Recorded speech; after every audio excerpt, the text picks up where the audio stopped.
presentation of the Oregon Sports Network. And Oregon is going to play in the national championship game. This is Duck Insider. These are good problems to have, right? So much success that you have more than one place to be. 5-3, touchdown, Oregon. Off a dribble, launches, and hits the three. Oregon leads. What a great opportunity it is to be able to play at University of Oregon. I'm just incredibly proud to be a part of something like this. She wants another three. Oh, three in a row. Oregon is headed to the Super Regional. Big Ten champions, your Oregon Ducks. We are so privileged and so fortunate. We get to see all these young people. We get to see this incredible growth, which is what college is all about. This is Duck Insider on the Oregon Sports Network from Learfield, presented by OnPoint Community Credit Union. People are the point. Now let's go live to the Country Financial Studio to talk Oregon Duck Athletics. Oregon moves on in the Big Ten tournament. A big victory for Oregon men's basketball today over Indiana in the Big Ten tournament. A 72-59 win for the Oregon Ducks. We'll break that down for you on the show here on Duck Insider, brought to you by OnPoint Community Credit Union inside the Country Financial Studio. Ryan Milano with you. Not only was it a big day in Oregon basketball, it's a big day for Oregon football because spring practice number 1 just concluded. Ducks practicing in Autzen Stadium today. We'll have Dan Lanning. He met with the media about an hour ago on the show for you today. We'll also have a basketball breakdown from Coach Dana Altman and a few players that spoke with the media as well. Last night, Oregon baseball coming off of a Tuesday game in which the Ducks did not play the way they were looking to play on the field against Grand Canyon. Oregon was up 10-0 by the end of the second inning against GCU and got a run rule victory over Grand Canyon, a talented Grand Canyon team last night. Coach Wazakowski, a few baseball players will break it down and also preview the weekend series coming up against Minnesota. But first, we will be focusing on Oregon basketball because it's March, it's postseason, and Oregon I saw a stat on the Big Ten broadcast. This is the 12th consecutive conference tournament in which Oregon has at least one win. Dana Altman gets his teams right in the month of March, and Oregon did it again. 72-59 the win for Oregon. Some stats from this game. The Ducks, led by Jackson Shellstad offensively, 18 points, 6 of 13 from the field, 2 of 6 from deep, 3 rebounds, 2 assists for Jackson Shellstad. Most of his offensive production came in the first half. TJ Bamba had a well-rounded offensive stat line. He had 17 points in the ballgame, 5 rebounds, an assist, and a steal, 6 for 9 from the field, 1 for 1 from deep. He did miss 3 free throws, was 4 for 7 at the free throw line. Brandon Angel, he had one heck of a first half. When Indiana looked like they were starting to gap Oregon early in the ball game, Brandon Angel came in, and it was a solo 8-0 run, I believe, for Brandon Angel. He scored Oregon's 8 points in a row to put up 14 points in the ballgame for Brandon Angel. Gave Oregon a lead and a cushion at the end of the first half that Oregon maintained throughout the second half. 14 points, 6 of 8 from the field for Brandon Angel, 2 of 2 from deep, 3 rebounds for Brandon Angel as well. Nate Biddle didn't have the greatest game offensively, but if you watch the game, he made an impact everywhere. Nate Biddle, 7 points in the game, just 2 of 8 from the field, but he had 8 rebounds, 6 assists, just 1 turnover. That's a stat that Coach Altman loves. He also had 5 stocks, 2 blocks, 3 steals. He was an impact player on the defensive end. It was clear that he was making a difference. Keyshawn Bartholomew also with 9 points in the ballgame and 5 assists and just 1 turnover. Oregon with 16 assists. If you heard Dana Altman throughout the course of last week, you heard him talk to Joey Mack. The 16 assist number is a number that Oregon needs to get to, and normally they're pretty successful when they get to 16 assists. Ducks got to 16 assists against Indiana, beat the Hoosiers by 13. Oregon just shot the ball better. Ducks 49% from the field compared to 36% for Indiana. Oregon 40% from deep, 25% from the Hoosiers, 80% from the charity stripe compared to 50% for Indiana.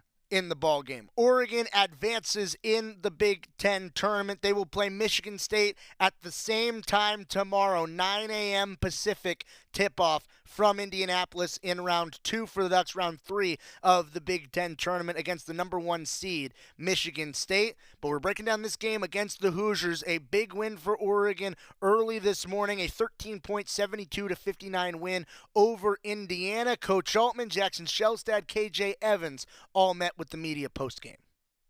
Hard-fought ball game. Both teams, really needed a win. So I thought when our ball movement was pretty good. I thought our offense looked good. I thought we took some quick shots that kind of took us out of rhythm. But guys made a good effort. Jackson made some great individual moves. Nate was great on the defense, and 6 assists is great. So overall, really good effort. KJ's been giving us tremendous minutes. I thought he challenged a lot of shots today again. Was on the boards, so just a great effort again, 7 rebounds. So I liked our togetherness, and we found a way to finish. Well, KJ, Coach a couple weeks ago mentioned that you were the X factor of this team in this now 8-game win streak. How does that feel to you to be able to increase your activity that much? It's just great that I know I'm impacting the game at all levels. Defensively, firstly, Coach always saying we got to rebound, play defense, and that got to stick to me because I got to find a way to play out there. So I think me rebounding and playing defense and playing hard has really gotten the team going off the bench.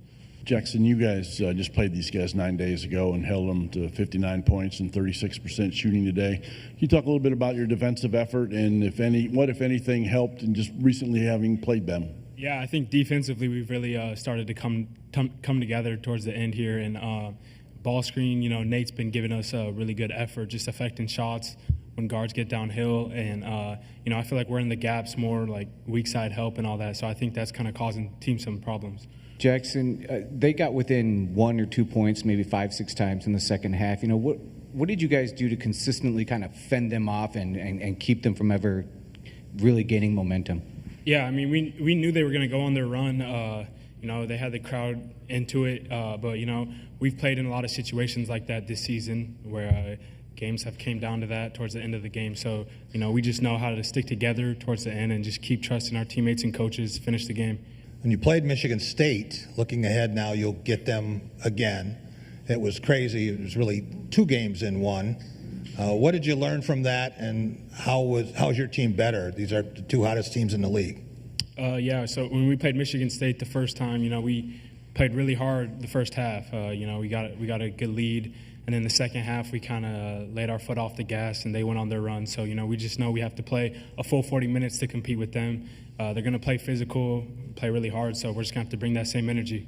Jackson, every time that they kind of got on a run, their crowd got into it. What is it like now to have to play silencer in what should be a neutral site game? We knew their crowd was going to be involved with it being here in Indiana, and I feel like, we play good on the road and with crowds involved when we're kind of the away team. So, we just brought that energy and stick together full 40 minutes.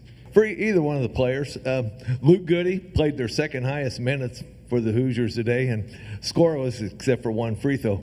No doubt he was a player you guys wanted to stop today, especially from getting hot behind the arc. When we going over our scouting report, he was their top shooter. And, we got to shut him down, not to let him get going. If he hit one, it's going to be a tough night. So we just had to stop him from really getting any shots off and just make it hard for him to get any baskets. Was just wondering how much prep time you had in Indianapolis and how much that shift in the time zone factored into your preparation for this game. None. We left Tuesday morning, got in and stretched the guys out, tried to get them loose. Got up yesterday, went and practiced at a high school, and got ready to go. This is our 5th cross-country trip this year, so our guys are used to it, and the school's been great. We've got a great plane that gets us where we need to be. So we didn't change our prep in any way. Danny, can you just talk about the offensive production you got from TJ and Brandon tonight? Well, Brandon gave us a big lift that first half, hitting a couple threes and got to the rim. And then the second half, I thought TJ did a good job of getting to the basket and really taking his time, making some plays, nose to the goal, got to the free throw line. You need to hit a few more, but he got to the line. So those two guys are old, and you expect your experienced guys to make plays, and those two guys did. And I thought Nate showed great maturity. He scored 36 the other night, and you'd think, okay, he wants to come back. And you wouldn't have known if he scored 30 tonight or 2. He played. And 6 assists, 1 turnover. He just played and shows great maturity when a guy gets 36 and 12 as a career game, and then the next doesn't get the looks that he wants or the shots that he wants, and just plays through it. And that's a sign of a winner. And I thought he played really good without scoring a lot. As you mentioned, this is your 5th trip east or to the Central Time Zone, and I think you're 5-3, so you've been pretty successful on most of these trips. How did you have to acclimate yourself, your team, to these types of trips, and then coming back home, which sometimes is even more difficult to play that single game after that? And how much mentally tougher do you think this team is because it's had to face all those trips? We talked about it before the season. And I told him we're not going to talk about it anymore. And we didn't discuss it. We didn't talk about it one time. I said, I don't want to hear anybody making excuses. I said this after the Wisconsin game. We wanted to be in the Big Ten. You guys aren't moving, and we're not moving Oregon, so we knew there were going to be trips. And fortunately for us, like I said, our school has been great about making sure we can compete. And so we try to get the guys up, try not to let them sleep the whole 4-hour trip, try to get them up so Tuesday night they'd get a reasonable amount of sleep, and we get acclimated a little bit to the Eastern Time Zone. But other than that, we do not talk about it. And no excuses.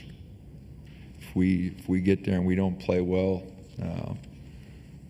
it's just part of it. So the guys have handled it good.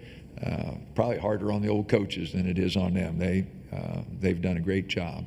Coach, Ballo had 5 offensive rebounds, and so did the Ducks. What kind of went into that margin? Well, I thought Nathan was coming off in the first half to help on drives, and then we had nobody cracking down on him.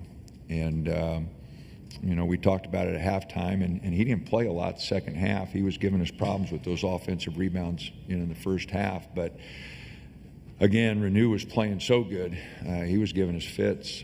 He had 19 points on 15 shots. He did a great job. So, but no, his offensive rebounds in the first half, I thought, I can remember 2 or 3 of them came on Nate going to help on penetration, and then the guard not cracking down on him to block him out. Oregon men's basketball gets the win in round 2 of the Big Ten tournament. Game 1 for Oregon in the Big Ten tournament. The Ducks earned the bye. Now Oregon moving on will play tomorrow at 9 o'clock in the morning, 8:30 pregame show for Joey Mack on the Oregon Sports Network, going up against Michigan State. Ducks played them on the road in East Lansing earlier this year. Oregon had a really strong first half. Did not replicate it in the second half. Oregon ended up losing 86-74 in the first meeting with Michigan State. TJ Bamba, he was on the Big Ten Network and spoke after the game, and he said in the battle between Oregon and Illinois towards the back end of the season to see who would get the 7 and who would get the 8 seed, TJ Bamba was hoping that Illinois would win to give Oregon the 8 seed because he wanted another crack at the Spartans. Oregon's going to get that opportunity tomorrow morning, same time as today's game was, 9 o'clock in the a.m. Joey Mack on the call from Indianapolis in the Big Ten tournament. A postseason for Oregon men's basketball and a preseason just starting for Oregon football. Dan Lanning, he spoke with the media earlier today after spring practice number 1 when we return on the Oregon Sports Network from Learfield. As a local community credit union founded by teachers, OnPoint is committed to supporting the students and faculty at the University of Oregon. And on game day, we're right there with you, on the field, in the bleachers, and in the classrooms. Drop by our local branch today and discover the many ways OnPoint can help support your financial well-being. OnPoint Community Credit Union. People are the point. Federally insured by NCUA. Equal housing opportunity. Hey Duck fans, at Country Financial, they make insurance easy. Whether you're shopping for home, auto, or more, their representatives will take the time to understand your specific needs and explain what options work best for you. Worry less and feel more confident knowing you're covered. Visit countryfinancial.com to get started today. Experience more with Country Financial. Auto and home insurance policies issued by Country Mutual Insurance Company, Country Preferred Insurance Company, and Country Casualty Insurance Company, Bloomington, Illinois. Duck Insider continues after this timeout on the Oregon Sports Network from Learfield.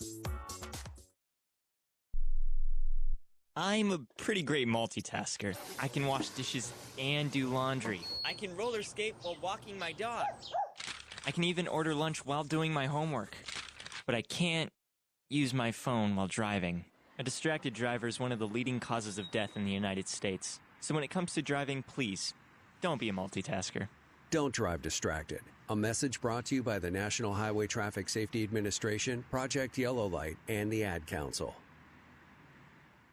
All right, son. Time to put out this campfire. Dad, we learned about this in school. Oh, did you now? Okay. What's first? Smokey Bear said to. First drown it with a bucket of water, then stir it with a shovel. Wow. You sound just like him.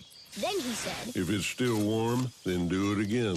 Where can I learn all this? It's all on SmokeyBear.com with other wildfire prevention tips, because only you can prevent wildfires. Brought to you by the USDA Forest Service, your state forester, and the Ad Council.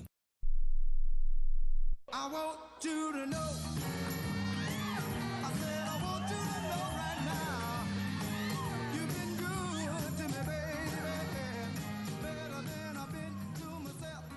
Back here in the Country Financial Studio, it's Duck Insider, brought to you by OnPoint Community Credit Union. Ryan Milano here with you on a Thursday after Oregon men's basketball got a postseason win to kick off their postseason. Oregon football starting their preseason. Spring practices underway for Oregon and the Ducks. Spring practice number 1 commenced earlier this morning, about an hour ago. Dan Lanning meeting with the media. His press conference brought to you by Willamette Valley Cancer Institute and Research Center. Better cancer care close to home. Dan Lanning after day 1 with the new team. All right. Good day 1. I think I've said it before, I've been around a lot of day 1s that weren't great, but our guys did a good job. They're playing with great energy and enthusiasm. You know, some early mistakes, but we've also had a lot of time to prep for practice 1, so it's going to be about how we can learn and move forward from here. A lot of veterans from last year's team gone, a lot of leaders. What's it been like this year to see some of the new guys, some of the young guys kind of take on more of that leadership role? Yeah, we're still in the early phases of that, right? And that's one thing that I was hoping to see today. I saw some of that. I saw some guys stepping up. But we have to develop leadership in this team. You know, we're not returning a ton of experience, but we're returning some really talented players. So it's about those guys stepping up, creating leadership, creating standards for our team, and those guys attacking. Will you be playing actual football in the spring game, and why or why not will you be doing that when the trend is to not do that? Yeah, I think it's the best way for us to get better. We're absolutely going to have a spring game, play football in the spring game. You know, you just mentioned new faces. I think that's a great opportunity to create, you know, Otson's one of those places. We have a spring game. It's a game day environment. Creating that environment for those players, the competition that exists in that, and the you know, just our fans, what they bring to that, I think is a huge piece. So for me, it's the right way to cap off the spring, and as long as I'm here, we'll be doing spring games. Quarterback's a position you could have gone portal, you didn't. Can you kind of speak to what you liked with the returners and then just broadly this group and the competition for spring? Yeah, I love the group that we got. You know, we got a bunch of cerebral guys, talented guys, some guys that bring different skill sets, you know, in that room. It'll absolutely be a competition. It's competition at every single position on the field for us. And, you know, competition is what makes everybody better. So excited to see those guys grow, but they've done a good job. You know, we've added some wrinkles this offseason that are a little bit different, and they've done a good job absorbing that and executing it. Look at this roster and just evaluate what you have, 22 newcomers. Just what stands out, what interests you about your roster for this spring? Well, just that.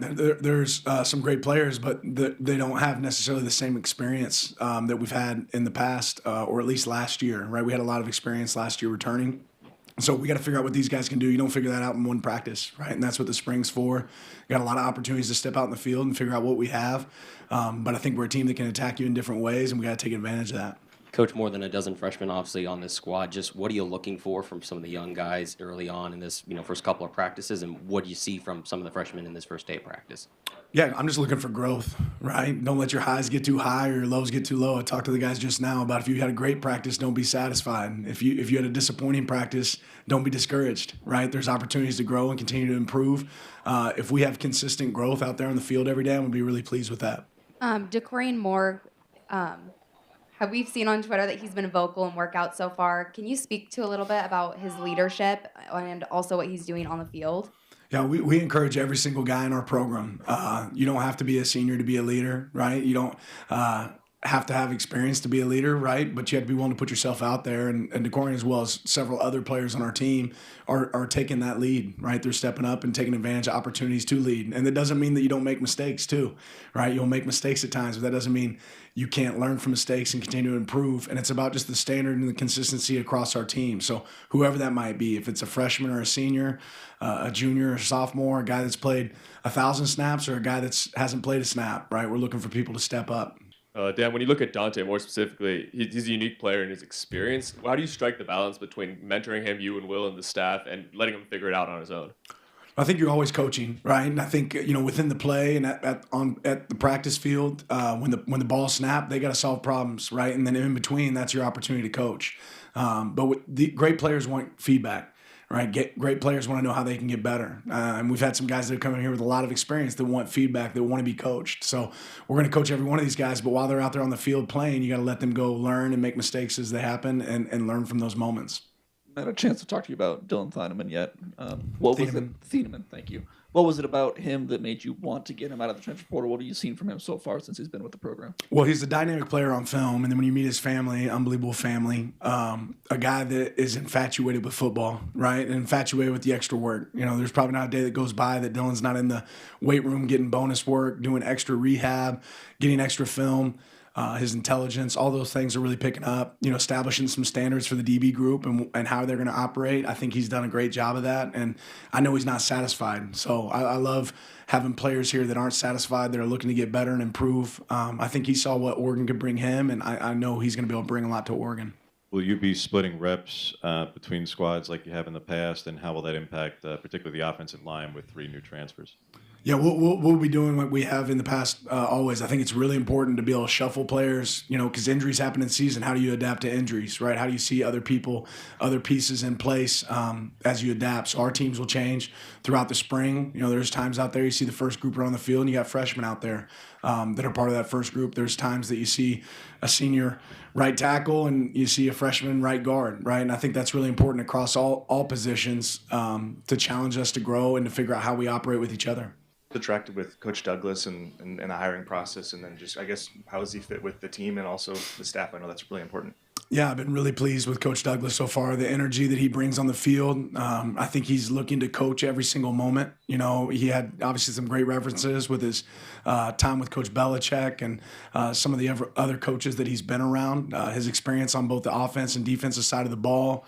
The amount of work and time that he's putting in, to get ahead of the curve, learning it in the spring is not the easiest thing. He's done a great job of coming in and attacking it and building relationships with those guys. He knows it doesn't happen overnight, so he's working really hard at it, but really pleased with Ross so far. You always talk about development, and I think last year's freshman class, only 2 guys played. How far along has that group come with a year of development? A lot of them were here this time last year for the first time. What stands out about that group, and has anyone emerged? Yeah, we just had our first practice, Matt, so it's a little early to say emerge, but we always say if you're good enough, you're old enough, right? And we had some young guys that can contribute last year, but maybe weren't ready for the biggest roles, and I think you'll see some of those guys step up and have bigger roles for our team this year. Again, wherever you fall in the pecking order, it doesn't matter. It matters, are you playing above the line football? And if we have a lot of guys that can play above the line football, you'll see a lot of guys on the field for us. Coach, I know it's obviously early, but just are there any similarities you're seeing from this core group from last year's team, and maybe what differences are you seeing from them that are maybe positives that you're looking from this group obviously after 1 day of practice? Yeah, it's probably too early to assess the differences in this group and last year's group. I think, like I said, I think we have good talent. I think we have hungry players, but it's still early to figure out what's different about this group compared to last year. Known Bear Alexander for a long time. What's it like to finally have him in your program and kind of be coaching him every day? What have you seen from him this winter? Yeah, I'm really excited about Bear. Obviously, it's a guy that's been through transition, but he hit Oregon, he hit it with his feet on the ground and running. Similar to Dylan, he's a guy that's up here every single day trying to get extra football. He takes it very serious. He's a D lineman that's smart too. A lot of times wants to play football almost with a linebacker mentality of being in the right spot, the right gap, taking ownership of his assignment, and really pleased so far with how he's attacked things. Are Jaleel, Kyler, and Matt Bedford going to be limited at all, or are they back to full go? Yeah, I'm not going to get into injuries, but we have several guys that are working their way back in. I know you kind of shape every offseason on its own, but I'm curious on kind of how are you utilizing what happened in Pasadena? Is that something you're incorporating into kind of a motivational tool, or what's kind of the messaging around that? I think life's all about experiences, right? I don't think you pick one experience. I think life's all about experiences. Every day we walk out here, we learn and we grow. And you got to learn from wins. You got to learn from losses. We certainly learned from that one. But this is a new season too, right? That has no impact on our next season. All the wins that we had last year, right? They have absolutely no impact on this next season either. So it's really about focusing on what's next and continue to improve.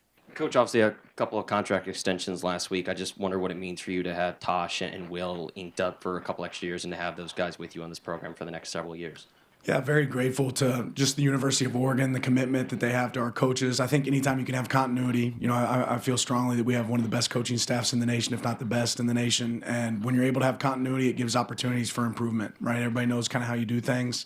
But then when there's change, too, there's an opportunity to grow there as well. So really pleased that, every single one of our coaches is on multi-year contracts, that they're able to be here, for a long time. And at some point, as success happens, there's going to be growth opportunities for them at other places as well. But right now, I think every one of those coaches is hungry to be here, grateful to be here, grateful to be at a place like Oregon. And I know I certainly attain to that as well. 3 portal ads along the offensive line. Just what did you like about those guys specifically, and just your thoughts of that unit as a whole going into spring ball with some new faces having to. Well, that's what spring's about, figuring out really where we're at. I think it's important, wins and losses start up front, right? They certainly start up front, and I think that's been a strength of ours here. We've been a team that can, stop the run and a team that can run the ball, on both sides, and that's really important. It matters when it matters most. So the quicker we can get some continuity, the quicker we can get some experience with those guys, the more beneficial it'll be as we move forward. You've talked before about using the offseason to kind of get out with your family and explore new parts of Oregon. Curious if you're able to do that at all this offseason, or that's going to be more of a summertime thing. Yeah, we haven't been able to do, but this summer we'll probably be spending the most time we've spent so far just in Oregon. But really, this offseason so far, it's been about trying to capitalize time with our players and have them over at the house, spend time there. Certainly spend some time with family as well, but spend a lot more of it watching flag football games, piano recitals, and band concerts than traveling. Wanted to confirm that Boyle is back from a hardship waiver for 23. Yeah. Last year, guys' running back, core had felt like a lot more depth this year. Looking at the roster, just only a handful. Just what are you seeing from Noah, maybe taking up and stepping into that RB1 role, and just how do you kind of make something work with only a handful of running backs in the backroom? Well, I think we have a lot of depth at our running back position. What you don't see is we don't have necessarily a ton of experience, right? So I think there's a lot of great talent in that room. Have as many scholarship backs as we've had here, and more coming. So really excited about that group, what they can do. But that's what this spring's about, is figuring out who will roll, and it'll always be competition at that position like every other position for us. But the more guys we can get to play winning football there, the better we're going to be as a team. The practice fields obviously look a little bit different now. You guys were in Autzen today. Is that going to be the plan this spring? You going to be in the Mo at all? Is it going to be all at Autzen? Just curious the plan. Yeah, the great benefit is we still have 2 fields that we can use, to our disposal. And I'll say this, the opportunity for growth as a program, it means continuing to invest in the program. And you look out in our backyard right now, there's a lot of surgery going on in those fields with the opportunities that are coming with, new buildings, new practice fields. So that's a challenge that we certainly welcome, But, yeah, we still have access to the Mo, still have the opportunity to play in Autzen, so a lot of fields that we can use. You mentioned Dylan earlier, and you certainly have a couple of other additions still to arrive in the secondary. But what answers are you hoping to get over the next 6 weeks, specifically there when you have to replace all the starters in the secondary? Dan, what clarity do you need 6+ weeks from now? Tell me what you're looking for here. I'm not sure what you're looking for. I want good football. How confident do you need to be in the 2 deep?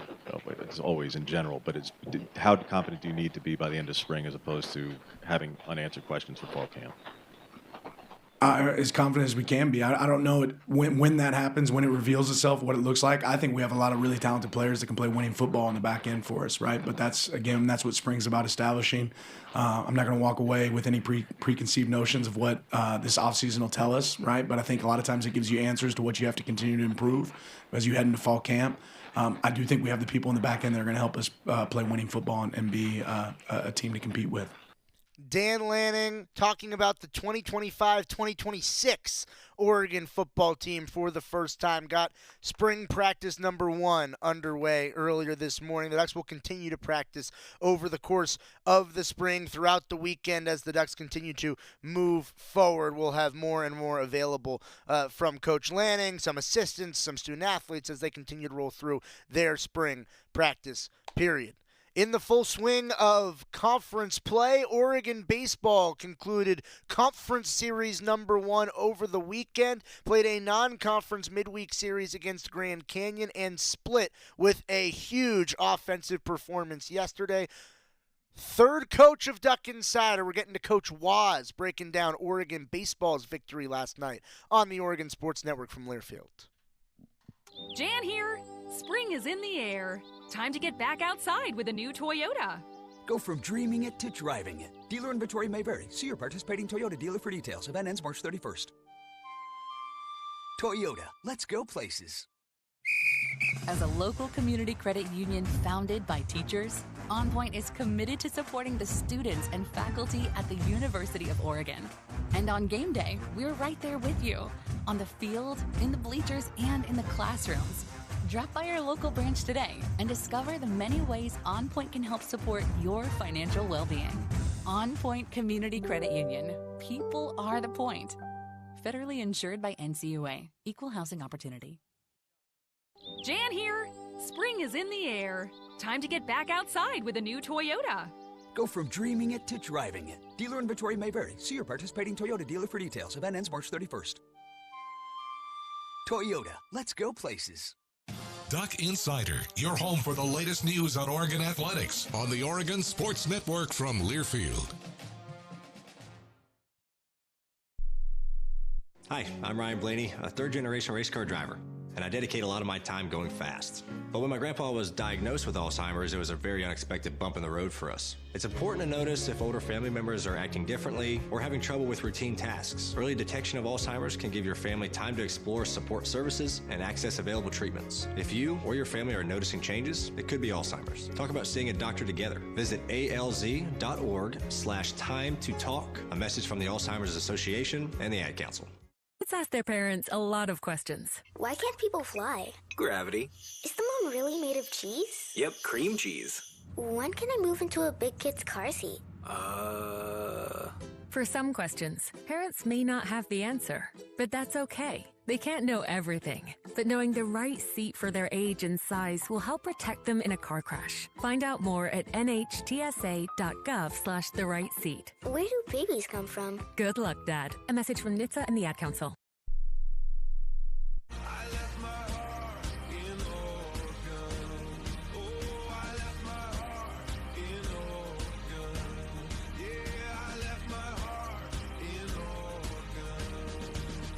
Back inside the Country Financial Studio, it's Duck Insider brought to you by OnPoint Community Credit Union. Ryan Milano here with you on a Thursday. I was over at PK Park last night as Oregon baseball was looking to even up the season series against a very talented Grand Canyon team. It's a GCU team that made it to a regional final last year. The WAC favorites for another year in a row. They continue to churn out solid baseball program after solid baseball program year after year. Oregon did not play disciplined baseball in Game 1 on Tuesday. Oregon was looking for a bounce back yesterday, and the Ducks had a short memory. Oregon came out, and it was clearly a different offensive approach from the jump for Oregon. The Ducks scored 5 runs in the first inning, 5 runs in the second inning.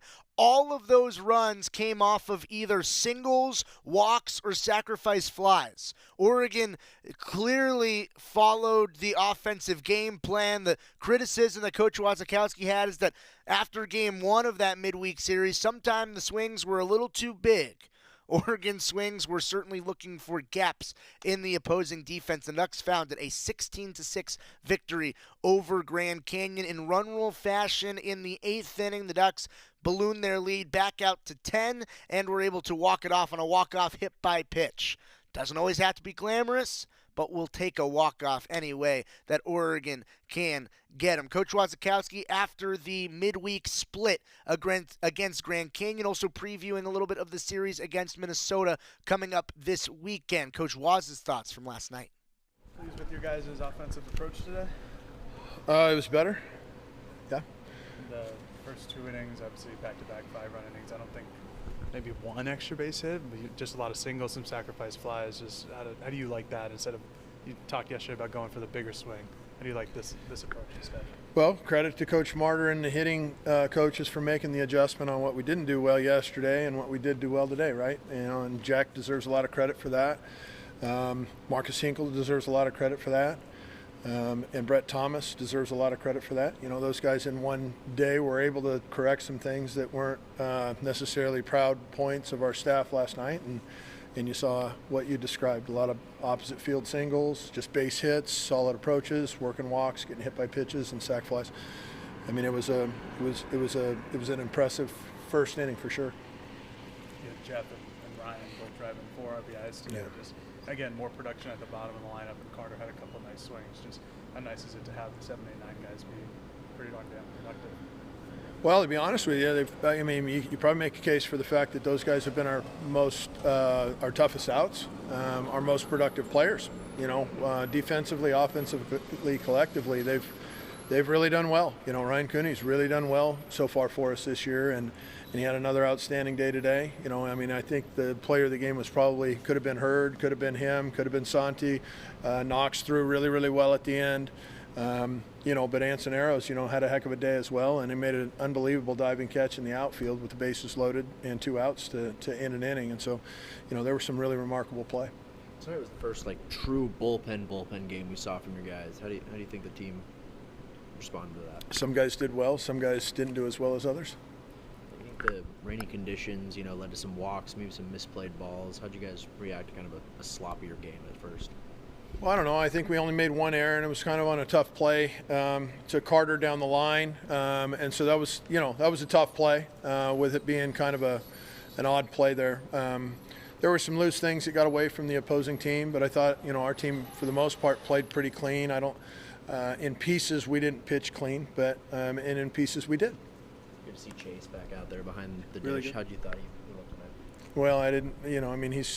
He's just coming back. This is his first couple at bats. He got his first hits and RBIs, and he's a hitter. He's just really good to have back, and I think you saw his presence probably carry one of the young guys through his outing today, just kind of going out there and settling him down. And it's an old guy. He's been around, and he's got a lot of stock in the locker room. A couple times this past weekend, you guys jumped out to an early lead, and then the offensive production kind of stopped, allowing teams to catch up. Do you like tonight you guys were able to produce, through 8 full innings?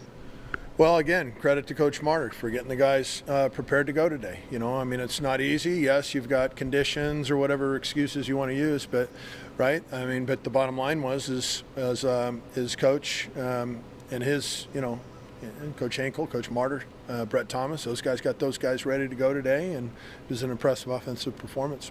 What does Chase bring to your lineup, especially hitting him there in the 3-hole? Geez, I don't know. He brings leadership, and he's just a really advanced hitter. I think in the Cape, I don't know what he ended up hitting in the Cape Cod League. He only went out there for a half a summer, but he might have been in the top few hitters in that league at the end of the summer, even just being out there for half of the summer. He's really advanced. He's gotten really strong. The best thing is from a defensive standpoint, how well he played defensively. The way he's throwing the ball and the way he's catching is like he didn't miss a beat. Your roster this year has so many left-handed bats and guys that can hit from both sides. What kind of advantage does that give you against teams that maybe only have primarily righties? You saw the effect that their lineup had when they roll out 7, left-handed bats, and the effect that can have, because you're able to really match up against certain type of pitchers really well, and then shoot. When those type of guys can't hit left-handed pitching, you could have a problem. Our guys tend to handle left-handed pitching pretty well, and so it's good. But yeah, the more balance you can have in your lineup and your roster is really the goal. A couple guys just drag out really long at bats tonight. Yeah. Maddox did in that last inning. What kind of pride do you guys take in being a tough out? Well, if you were looking at last night's tape, you'd say probably not a lot of pride, and if you looked at tonight's tape, you probably said there's a lot of pride. And so, that's going to be something we need to work on, is getting the consistency, because, at times we've really got it, and it looks like one heck of a tough lineup to get through, and then other times we haven't had it. And so one day, good day, hopefully we can build off the one day. And last night was a day where we felt like Jeff Hurd was a guy that really led us from an offensive standpoint on a day that was a stinker of a day. But we felt like Jeff Hurd did everything that you're always asking for, and he did it again today, and he's been a leader of those kind of tough at-bats. And so, hopefully that gets contagious even more than it did today. Hey, Coach, you guys were hitting tons of home runs early in the season, but today you guys got it done in a different way. Yeah. What type of play style between the power versus the contact do you want to see your team sustain throughout the rest of the season? Yeah, good question. Just balance, right? I think there probably could have been a couple of home runs today if the wind wasn't blowing in and it didn't play as big as it did tonight. But you just want to be able to win when the wind is blowing in, or if it's blowing out. You want to be able to win in a multiple of ways, and I think we're showing that we can do that, so that's a positive. We're really disappointed in what happened yesterday. It's going to take a while to be able to get over that sting, like maybe a long while. There were just too many details that got away from us, and that hurt program-wide, all the way up to me. You mentioned Garcia as a guy who pitched well today. He struck out his final batter at 93. Just what kind of an arm can he help bring to your bullpen as a lefty, as a guy who can be multi-innings as well?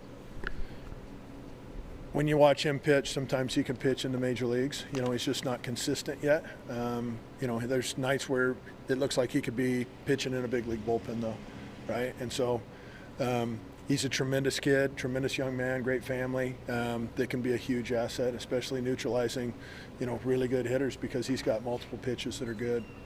The bunts continue to be very clean down that left field foul line. What do you like from that small ball? Just another way to be able to get a base runner, really, and it's an unselfish way of playing. We think the game usually rewards you when you get hit by pitches, take your walks, and just play unselfish baseball. The game usually rewards you with hits down the road. You mentioned Hanson's highlighted real grab and left. I just want to know how far he's come from being a guy who would occasionally go out there into being what is now kind of your everyday left fielder. He's elite, right? He could, I don't know if you played him and Mason somehow when we watch them both play center field in scrimmages. It's pretty impressive to see those two guys playing against each other. They're both center fielders, is what it is. And Answer's just, he's got that dive down where he can make some unbelievable plays. He must have learned it from Betcher. Going into the second series of conference play, what are you looking forward to bring going into Minnesota from this series and just the season overall? Yeah, great question. We're looking to sustain what we saw today, right? And just build. We're just trying to really value the details of the game. And, like I've said many times, I told the team this morning or this afternoon before we started, last night's game was on me. That was my fault 100%. And we had some details get away from us individually as players on the field, but it was strictly my fault. And I apologize to the team today because I did a really bad job yesterday, and I was glad to see him pick me up today, and I'm glad to see the fact that these guys are hungry and they want to continue to grow and sustain what they're building. And I think they saw and made a statement today that even despite the conditions or whatever, they were still especially the hitters, they showed up and played clean baseball. They got after those guys, had really short strokes, made some adjustments, and that's what we're looking to do, is just get better every day. getting better every day. That's the goal for Oregon baseball, trying to continue to move forward. Closed up the midweek non-conference series ahead of what is going to be a conference home opening series against Minnesota. 4 o'clock on Friday, 2 o'clock on Saturday, noon on Sunday. Giveaways on both Friday and Saturday. On Friday, first 500 fans in the building get the Retro Block O Oregon hat. The Ducks, they bring these out. They have been Oregon's Sunday best. There will be a little bit of a different uniform combination coming up this week because of St. Patrick's Day on Sunday. Oregon celebrating that. It'll be a Wear Green Day on Sunday. But the retro hats for Oregon coming up in the Friday giveaway for the Ducks. They are fitted hats. They're fitted. Everybody can wear them. Also, they say Ducks on the back. It looks really cool. So, yes, these will be given away on Friday, and then pennants will be given away. Retro pennants will be given away to fans in the building on Saturday. First 500 at PK Park. Go get yourself a free Oregon Retro Block O hat. It'll be great. It'll be great. Talking about yesterday, Chase Meggers made his first start of the season for the Ducks, was a big impact player for Oregon last year. Oregon's catcher is back. Talking with the media when we return on the Oregon Sports Network from Learfield. At Shadow Hills Country Club, we're more than just an award-winning golf course and practice facility. Our events team offers all-inclusive event pricing that allows us to take care of all the details while you enjoy your event. Our indoor and outdoor venues offer you a wide variety of fully staffed options that put the focus on you. From weddings to business and social events, at Shadow Hills Country Club Events Center, you get the benefits of a resort atmosphere and amenities in a peaceful country setting, just minutes from downtown Eugene. Call for a tour today or visit shadowhillsevents.com. As a local community credit union founded by teachers, OnPoint is committed to supporting the students and faculty at the University of Oregon. And on game day, we're right there with you, on the field, in the bleachers, and in the classrooms. Drop by our local branch today and discover the many ways OnPoint can help support your financial well-being. OnPoint Community Credit Union. People are the point. Federally insured by NCUA. Equal housing opportunity. This is Duck Insider. Duck Insider on the Oregon Sports Network from Learfield. When might you be buzzed? When you suddenly love everything. You guys, I love this song. I love these nachos. I love our kickball league. Ugh!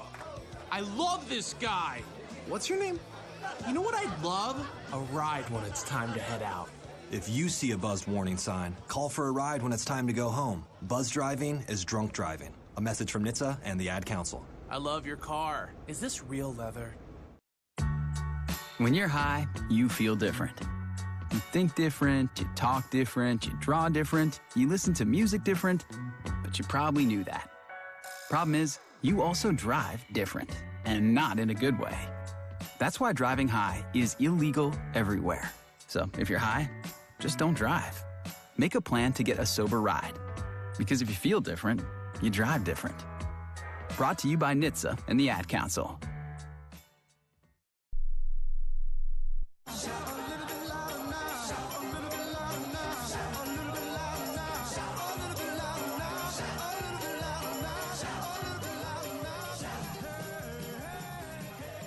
Back inside the Country Financial Studio, it's Duck Insider, brought to you by OnPoint Community Credit Union. Ryan Milano here with you on a Thursday. Chase Meggers, Oregon's catcher, missed the majority of the early part of the season, came in. His first appearance on Tuesday was a pinch hit effort, then got the start on Wednesday. Oregon, one of the best hitters for Oregon last season, had a tremendous summer over at the Cape. You heard Waz talking about it. Now back in the fold for the Ducks. He met with the media after his first start of the season yesterday. I was in the bullpen, just like warming up guys.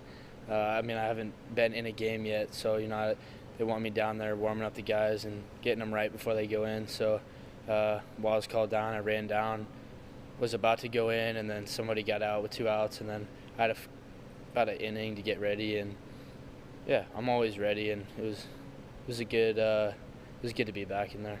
You see your name on the lineup card here tonight. What's kind of the feelings, or did you already know that you were going to get Wednesday's start? Yeah, I didn't know. I mean, I was super excited to see my name in the lineup, but I've just been waiting patiently, grinding when they were in USC, and all the weeks I've been hurt, I've just been grinding, and I was ready.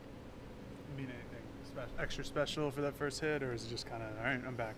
Yeah, I mean, I just nothing extra special. I just felt like another hit to me. I've been playing for a while here, and but it definitely felt good to be back there and get a good hit.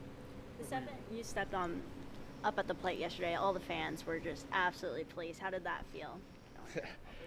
It felt good. I'm very locked in during my at-bat, so I kind of just, I don't really hear the crowd, but if that's what was happening, that's pretty neat to hear. What were you dealing with? So like a splint on your right hand. What happened there? What do you mean? With your injury, like beforehand. No, I broke my finger it was like second scrimmage we had, but yeah, it was just I was in a splint for 6 weeks, and then I'm out of it and I'm back, so it's good. Behind the dish for the first time this season, how's that connection with the pitchers, even though it's your first time out there? Yeah, I mean, our coaches always, they teach us to, create a relationship outside of just catching them in baseball, and I try to do that, and I think that I have a pretty good relationship with these guys, so it's pretty natural when I'm out there, but it felt good to, lead them and help them out. What were the emotions that you had to go through while wanting to play, but obviously you just couldn't? Yeah, I mean, I've been hurt a couple times since I've been here, and I just gain a lot of perspective while I'm hurt, but there's a lot of guys that are dealing with more than I'm dealing with, in this sport and in life. So, I've gained a lot of perspective. I've talked with a lot of people, and I'm just grateful to be able to be back and back in the lineup. This whole catcher fluid thing isn't new to you. There were a bunch of guys kind of moving around last year throughout the lineup. Now we've kind of seen that in the start of this year. What do you add to this team when you're healthy? Yeah, I mean, I bring experience. I've caught a lot of games last year. I have good connection with these pitchers. I know how to lead. I have a good bat. I bring leadership. I think that's the biggest role I bring.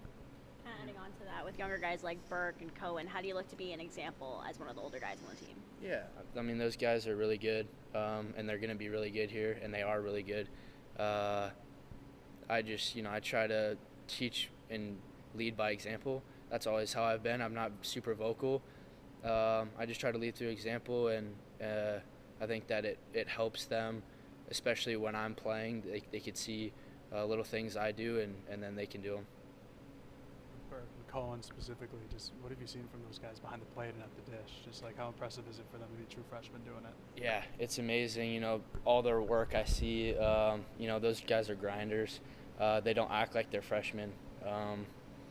It's neat to see, and good programs have guys like that come in and just want to play, and they're not nervous, and those two guys are legit. We've asked a handful of pitchers now, and coach, who's the toughest out to get on this lineup? But I mean, you've caught some bullpens and stuff, some scrimmages. Who's the hardest bat to get out in this lineup? Ooh, I don't know if I could give you one guy. I mean, you got Jeffrey Hurd, who's a tough at bat. Anson, probably those two. I don't know. They both compete really well in the box, and they both do, what we're about. What's the hardest pitch to catch back there? Like whose ball's moving the most? What's the pitch you really got to lock in? I mean, I don't really think of it like that. I just go out there and catch the ball. I just all the work I've done kind of gets me ready and good to catch back there. So I don't really think of it. I mean, you got Cole Stokes throwing 97 with some good sink and a good slider. So I mean, that dude's pretty legit. But I would say, yeah, my work just kind of lets me go back there and play. We had a couple nice blocks tonight. What kind of pride goes through you when you keep a ball in front of you that could have ended up at the backstop? It's just natural. I just put my body on the line. That's my job. I just do it. Yeah, feels good. Chase Meggers, welcome back, buddy. Good to have you back in the lineup. Oregon baseball 3-game set starting on Friday, where you can get your free hat if you're one of the first 500 in the building against Minnesota for the Big Ten Conference home opener. Big Ten Conference honors coming up when we return on Duck Inside on the Oregon Sports Network from Learfield.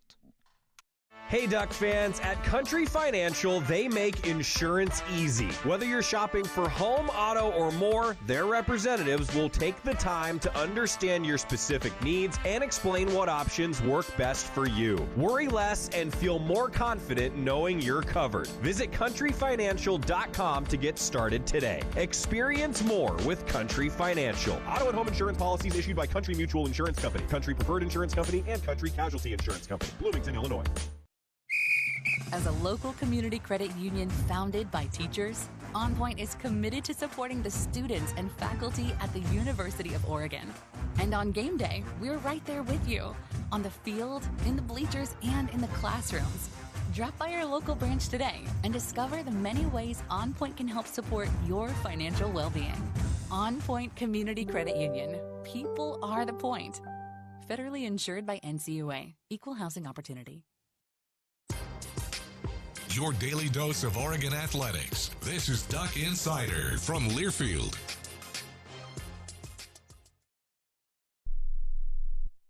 Are you prepared for an emergency or disaster? Because it's not a matter of if, but when. Don't find yourself saying, I'll trust water bottles and a flashlight to save the day, but I'll be proved wrong. With a tornado approaching, I'll realize that I lack a wheelchair-accessible shelter. When the floodwaters rise, I'll be up in the attic with 20 cans of beans. It's a recipe for disaster. let's prepare so we all have a better story to tell. Get started at ready.gov/older adults. Brought to you by FEMA and the Ad Council. Comes to a gun suicide attempt, all it takes is a moment. My son, Ricky, took his life by the use of a firearm. It broke me, and I contemplated suicide. My grandson, I was gonna have to be here for him. I still own my firearm. I keep it in a safe because I want to keep my grandson and myself safe. Store your guns, locked, unloaded, and away from ammo. Hear more safe stories at endfamilyfire.org. Brought to you by Brady and the Ad Council.